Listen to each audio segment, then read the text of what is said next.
একজন online activist Ilias Hossain প্রবাসে থাকেন তিনি এই মন্তব্য করেছেন তিনি বলেছেন একটি ভিডিওতে যে আপনি বিএনপির ভেতরের সব তথ্য ভারতে পাচার করছেন, আপনার সাথে এখনও শেখ হাসিনার যোগাযোগ হয় এবং আপনার বিষয়ে বিএনপিকে সাবধান করে দিচ্ছেন।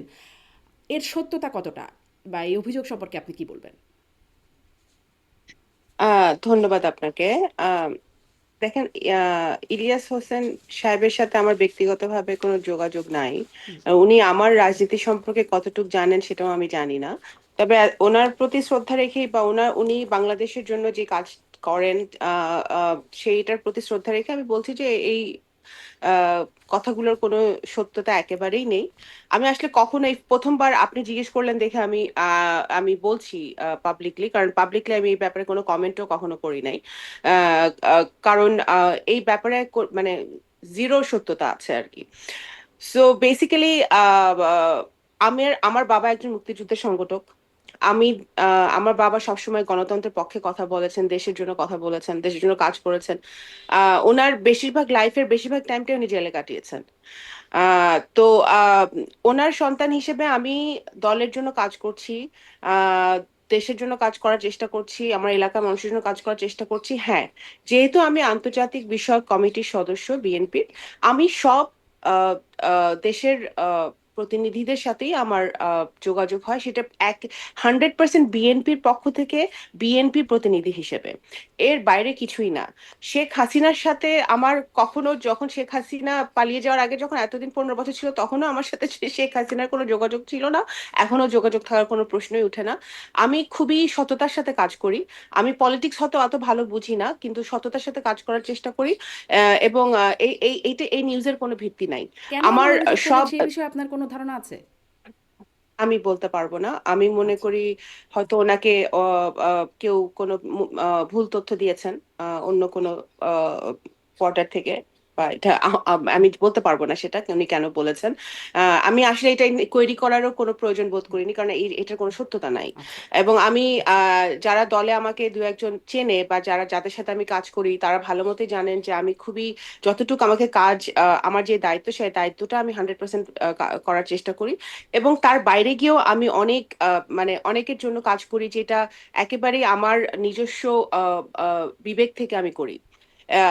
সুতরাং আহ, এই খবরের কোনো সত্যতা নাই। সব দেশের সাথেই আমাদের যোগাযোগ হয়, আছে, আমার যোগাযোগ আছে। এবং এটা 100% পিওরলি বিএনপির পক্ষ থেকে আমার যতটুকু দায়িত্ব, সেই একদম দায়িত্বটাই স্পষ্ট আমি শোনা পালন হবে। করি। তার মানে এই আন্তর্জাতিক সম্পর্কের বিষয়ে বা আপনার যে যোগাযোগের বিষয় সেটি নিয়ে একটু পরে আসি। তার আগে যেটি নিয়ে এখন সবচেয়ে আলোচিত জায়গা, যে বেগম খালেদা জিয়া 18 বার আবেদন করেছেন বিগত আওয়ামী লীগ সরকারের সময় তার পরিবারের পক্ষ থেকে তাকে বিদেশে চিকিৎসা পাঠানোর জন্য, কিন্তু সেটি আবেদনে সাড়া দেয়নি বা তাকে পাঠানো যায়নি।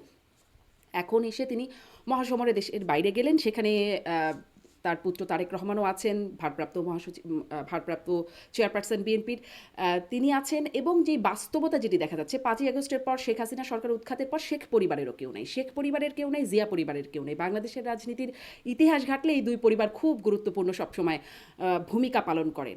এবং ক্ষমতায় আছেন ডক্টর ইউনুস, যাকে আসলে সেই 11 সময় এই -2তে কলকাঠি নাড়ার পেছনে একজন কুশীলব হিসেবে অনেকেই অভিযোগ করেন। এবং এখন না, 5ই আগস্টের পরে এই অন্তর্বর্তী সরকার গঠন হবার পরে বিভিন্ন সময় বিএনপি মহাসচিব মির্জা ফখরুল ইসলাম আলমগীরকে বলতে শুনেছি, -2, 1/11 কথা মনে পড়ে বা বিরাজনীতিকরণ। একটা প্লট মির্জা ফখরুল ইসলাম আলমগীর যেমন শঙ্কা করছিলেন, সেরকম একটা প্লট কি তৈরি হচ্ছে? না, একটা আন্তর্জাতিক ষড়যন্ত্র বা জাতীয় আভ্যন্তরীণ ষড়যন্ত্র তো সবসময় আছে জিয়া পরিবারকে মাইনাস করার হুম। জন্য, সেটা তো আছেই। কিন্তু আপনি অনেকগুলো প্রশ্নের অবতারণা করেছেন, আমি একটা একটা করে যদি বলি।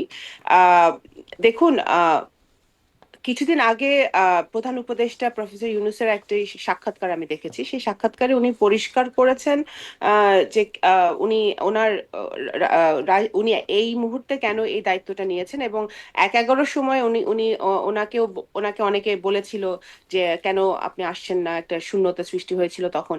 তখনও উনি ওনার ওই ব্যাখ্যাটা উনি দিয়েছেন। আমি এটাকে এত মানে কনস্পিরেসি থিওরি হিসেবে দেখতে চাই না। আমি আমি যেভাবে দেখি সেটা হচ্ছে যে আহ, দেখেন জুলাই আগস্টের অভ্যুত্থানের পরে বা এই আন্দোলনের পরে এবং এই 15 বছরে শেখ পরিবার আর জিয়া পরিবারকে মিলিয়ে ফেললে কিন্তু হুম, চলবে না। শেখ পরিবারের যত লোক এমপি মন্ত্রী ছিল, যত ভাবে তারা দেশকে লুটে পুটে খেয়েছে, এটা এটার সাথে জিয়া পরিবারকে তুলনা করলে এটা অত্যন্ত মানে আনফেয়ার হবে। তো সুতরাং শেখ পরিবার এখন যে নাই সেটা তাদের নিজেদের দোষেই হুম, নাই। জিয়া পরিবারকে বিলীন করার চেষ্টা হয়েছে বারবার, আওয়ামী লীগই করেছে বা কোনো বিভিন্ন মহল থেকে হয়েছে, কিন্তু শেখ জিয়া পরিবারকে কিন্তু কখনো বাংলাদেশের মাটি থেকে বা মানুষের মন থেকে বিলীন করা যায়নি। আপনি দেখেন আহ, আহ, বেগম খালেদা জিয়া একটি মিথ্যা মামলায় এতদিন জেলে ছিল, ওনার জামিন দেওয়া হয়নি। ওনাকে ওনার সুচিকিৎসার জন্য বিদেশে পাঠানোর বারবার রিকোয়েস্ট করা হয়েছে, সেটা অনুমতি দেওয়া হয়নি। তারপরেও কিন্তু বেগম খালেদা জিয়ার জন্য দলমত নির্বিশেষে প্রত্যেকের একটি শ্রদ্ধার জায়গা আছে, একটি ভালোবাসার জায়গা আছে। আহ, আমাদের ভারপ্রাপ্ত চেয়ারম্যান তারেক রহমান, উনি দেশের বাইরে এতদিন ধরে আছেন, তার বিরুদ্ধে অনেক মিথ্যা মামলা হয়েছে, তাকে কনভিক্ট করা হয়েছে মিথ্যা হুম, মামলায়। উনি দেশের বাইরে থেকে 15 বছর ধরে বাংলাদেশ জাতীয়তাবাদী দলের মতো একটি দল উনি পরিচালনা করছেন অত্যন্ত সফলভাবে, একটি আন্দোলন পরিচালনা করে যাচ্ছেন অত্যন্ত সফলভাবে, দেশের জন্য কাজ করছেন সফলভাবে। আহ, ওনার ওনার ওনার বক্তব্য আপনার মিডিয়াতে আসতে দেওয়া হয় নাই এতদিন। কোনোভাবেই ওনাকে সব রকম ভাবে ওনাকে হেনস্থা করা হয়েছে, তারপরেও কিন্তু মানুষ কিন্তু ওনার কথা মনে রেখেছে, ওনাকে ভালোবেসেছে এবং ভালোবেসে যাচ্ছে। হুম। শেখ পরিবারের পার্থক্য হচ্ছে শেখ পরিবার সবকিছু লুটে পুটে খেতে চেয়েছে, সেটা আপনি 1975 পূর্ববর্তী সময় যদি দেখেন, 1971-এর পর থেকে তখনও সেই নজির আছে। আবার এই গত 15 বছরে সেই নজিরটা আরো শক্তভাবে হুম, আছে। তাহলে কি সেই সময় মানে শেখ মুজিবুর রহমানের সাথেই রাজনীতি করেছেন আপনার বাবা ওবায়দুর রহমান, তিনি আর কি যতদিন শেখ মুজিবুর রহমান আওয়ামী লীগ করেছেন এবং তার জীবদ্দশায় আর কি আমার জানা মতে আপনার বাবা জনাব ওবায়দুর রহমান তিনি আওয়ামী লীগেই ছিলেন, আওয়ামী লীগের এমপি ছিলেন, সাধারণ সম্পাদকও সম্ভবত ছিলেন একটা সময়, অনেকগুলো দায়িত্ব পালন করেছেন, একটা সময় ছাত্রলীগের সভাপতিও ছিলেন। তারও কি রাজনীতিতে ভুল ছিল? তখন তো বিএনপির জন্ম হয় নাই, হ্যাঁ, তখন কিন্তু যদি আওয়ামী লীগ ছাড়া, আহ, তখন আমি আপনাকে বলি, রাজনীতি তখন আওয়ামী লীগের অনেক সিদ্ধান্তের সাথে উনি একমত ছিলেন না। সেই কারণে কিন্তু উনি আওয়ামী লীগ ছেড়েছিলেন। বাকশাল নিয়ে বিভিন্ন সময় কিন্তু আওয়ামী লীগের নেতাদের সাথে, তৎকালীন শেখ মুজিবুর রহমান সাহেবের সাথে ওনার ওনার মত পার্থক্য হয়েছে।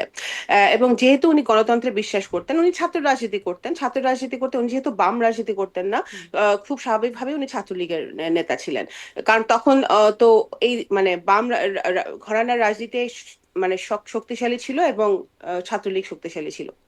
সেই প্রেক্ষাপটে উনি যখন মনে করেছেন আহ, যে আওয়ামী লীগে আর থাকা সম্ভব না, তখন কিন্তু উনি আওয়ামী লীগ থেকে হুম। ছেড়ে কিন্তু সেটা চলে শেখ এসেছেন। মুজিবুর রহমানের কারণ জীবদ্দশায় না আর কি, মানে শেখ পরিবার যখন ক্ষমতায় ছিলেন সেই জীবদ্দশায় না। শেখ পরিবার, দেখেন ইতিহাস ঘাঁটতে গেলে অনেক কিছু চলে আসে। শেখ মুজিবুর রহমানের জীবদ্দশায়ও শেখ পরিবারের বহু ফ্যামিলি মেম্বারের সাথে আমার বাবার মতপার্থক্য হয়েছিল, এবং সেই কারণেই কিন্তু আমার বাবা শেখ মুজিবুর রহমান বেঁচে থাকা অবস্থায় উনি আহ, আহ, ওনাদের বিভিন্ন পলিসির বিরুদ্ধে উনি কথা বলেছেন। ওনারা যখন বাকশাল গঠন করার প্রক্রিয়া করছিলেন, তখন কিন্তু ওনার ওনার উনি তার বিরুদ্ধে কথা বলেছেন। সবার নামটা দিয়ে দিয়েছে বাকশালে, কিন্তু উনি কখনোই কিন্তু বাকশালের সাপোর্ট করে নাই। আজ যখন উনি দেখেছেন যে একটা সুযোগ এসেছে, কারণ উনি গণতন্ত্রে সবসময় বিশ্বাস করেছেন, যখন একটা স্বৈরাচারী মনোভাব নিয়ে মুক্তিযুদ্ধকালীন পরবর্তী সময়ে তৎকালীন শেখ মুজিবুর রহমান সাহেব দেশ পরিচালনা করছিলেন এবং দল পরিচালনা করছিলেন, সেই স্বৈরাচারী মনোভাবটা আমার বাবা কখনোই একসেপ্ট করে হুম, নাই। সেই জন্যই কিন্তু ওনার সাথে সবার মত পার্থক্য হয়েছিল এবং উনি ওখান থেকে বেরিয়ে এসেছেন। হুম। যখন দেখেছেন যে একটি গণতান্ত্রিক ধারা আবার বাংলাদেশে চালু হচ্ছে শহীদ শেখ রাষ্ট্রপতি মুজিবুর জিয়াউর রহমান রহমানকে সাহেবের হত্যার পরে, নেতৃত্বে। বঙ্গবন্ধু শেখ মুজিবুর রহমানকে হত্যার পরে তিনি সরে আসছেন, মানে হ্যাঁ, খন্দকার অবশ্যই মোশতাকের মন্ত্রিসভায়, 1975 তো তারপরে জি।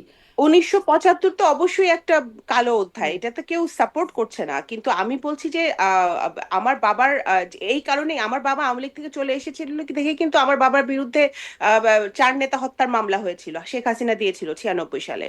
1996 যখন আওয়ামী লীগ ক্ষমতা ছিল, আমার বাবার বিরুদ্ধে কিন্তু আওয়ামী লীগ বহুত প্রতিহিংসামূলক কর্মকাণ্ড করেছে। হুম, যেহেতু আমার আব্বা তখন তৎকালীন সময়ে শেখ মুজিবুর রহমান সাহেবের অনেক সিদ্ধান্ত উনি মেনে নেয় নাই।